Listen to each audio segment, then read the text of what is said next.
시사기상도 들어가기 전에요. 질병청에서 온 재난 문자부터 소개하겠습니다. 오늘도 역시 백신 3차 접종에 대한 안내입니다. 부스터샷이요. 1차 접종을 한 후에 2개월에서 4개월이 지난 얀센 백신 접종자, 또 60세 이상 고령자들, 면역 저하자들, 요양병원 입원 환자, 의료기관 종사자, 기저질환자들 서둘러 맞으셔야 되고요. 또 2차 접종을 끝낸 지 5개월 지난 18세에서 59세까지 연령층도 지금 대상입니다. 60세 이상 어르신은 예약 없이 의료기관에서 바로 접종할 수 있다고 합니다. 여기까지 예방접종 안내드렸습니다. 시사기상도 시사평론가 민동기 씨 어서 오십시오. 안녕하십니까. 12월로 접어들었어요. 이번 주에도 챙겨야 될 일정은 많죠? 오늘 국민의힘 선대위가 이제 출범식을 여는데요. 네. 관련 내용은 앞에서 너무 많이 가셔가지고 네. 제가 굳이 반복할 이유는 없는 것 시간만 같습니다. 좀 알려주세요. 시간. 일단 오후 2시에 2시구나. 당 중앙선거대책위원회 출범식이 열립니다. 네. 아무래도 김종인 전 비대위원장이 총괄선대위원장으로 영입이 됐기 때문에 김종인 위원장이 어떤 발언을 할 것인가, 이게 가장 큰 관심인 것 같습니다. 그렇죠. 김종인 위원장이 지금 하고 가셨어요, 얘기를. 혹시 김현정의 뉴스쇼에서 한 말 외에 또 다른 어떤 메시지를 낼 것인가. 보시면 되겠습니다. 네. 오늘 대장동 의혹과 관련한 재판도 있죠. 그렇습니다. 유동규 전 성남도시개발공사 기획본부장하고요. 네. 김만배 씨, 그리고 남욱 변호사, 정영학 회계사 등 이른바 대장동 4인방의 첫 재판이 두 차례 연기가 됐었는데 예. 오늘 열립니다. 예. 일단 서울중앙지법 형사합의 22부에서 오늘 오후 3시에 열리고요. 유동규 전 본부장, 김만배 씨, 남욱 변호사, 정영학 회계사에 대한 재판이 열리긴 하는데 공판 준비 기일이거든요. 네네. 당사자가 직접 참석할 의무는 없기 때문에 당사자가 직접 나올 것 같지는 않습니다.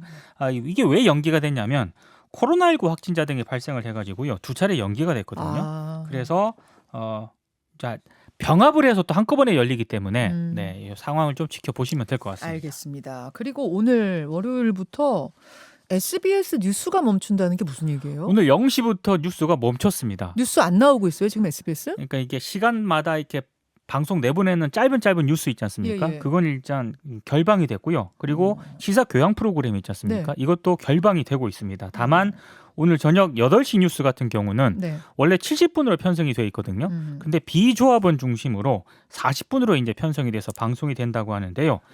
이게 노조가 파업을 지금 돌입한 상태거든요. 자, 지금 그 말씀을 하시는 순간에 속보가 하나 들어왔습니다. 네.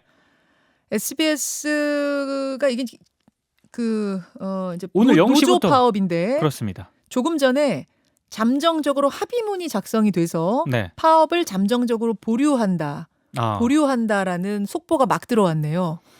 원래는 상황이 어떻게 된 거였어요? 원래는 그 노조가 파업을 한 이유는요. 네. 사장하고 보도, 편성, 시사교양부문 최고 책임자에 대해서 SBS 같은 경우에는 임명동의제를 하게 돼 있거든요. 네. 근데 임명동의제가 뭐냐면은 사장하고 편성, 시사교양본부장 같은 경우에는 재적 인원의 60% 이상이 찬성을 해야 되는 거고요. 네. 보도본부장은 50% 이상이 찬성을 해야 됩니다. 반대하면 임명할 수가 없습니다. 사장이라 하더라도.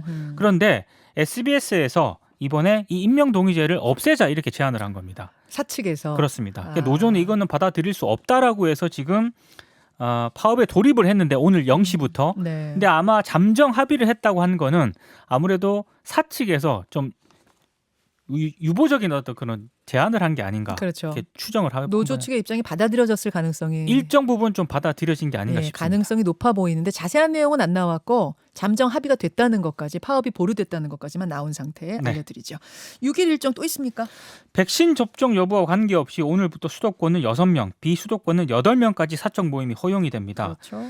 지금 백신 미접종자 있지 않습니까? 네. 원래는 4명까지 사적 모임 인원이 허용이 됐었는데 오늘부터 1명으로 줄어들게 되고요.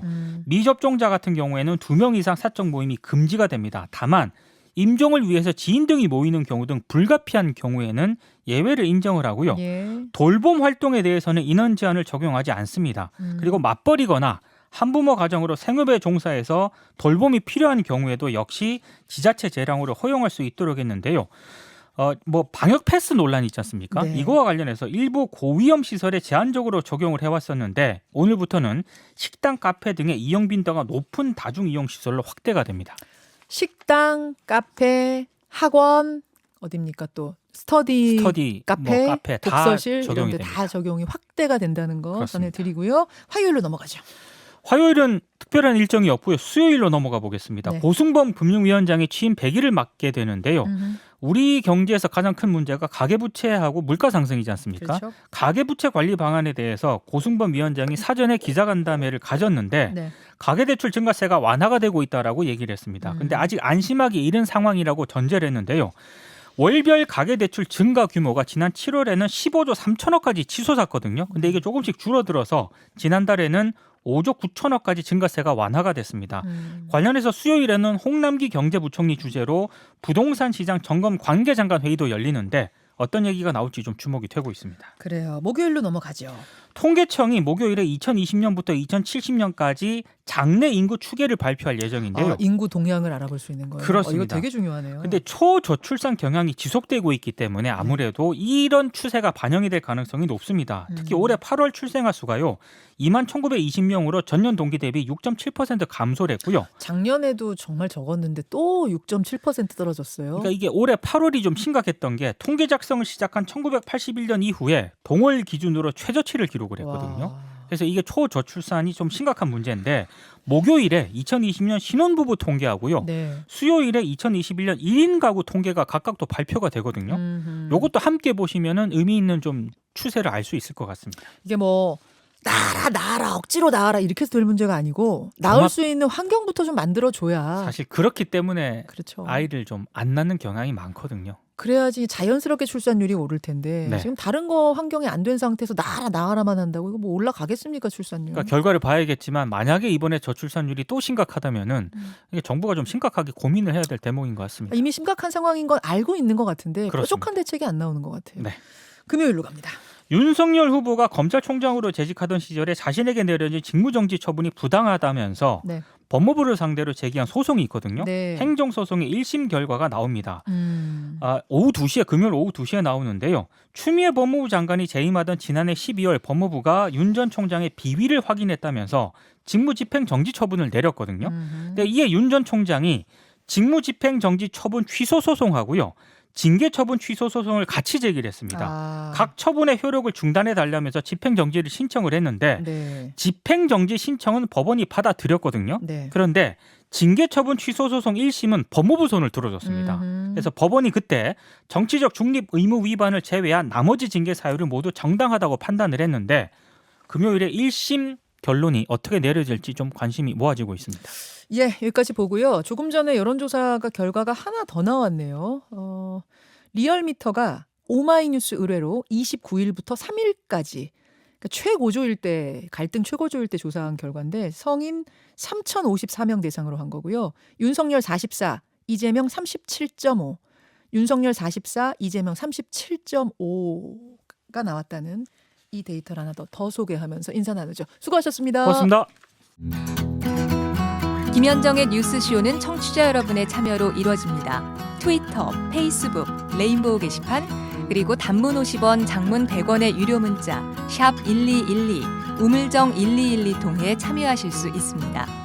김현정의 뉴스쇼, 여러분과 함께 만듭니다.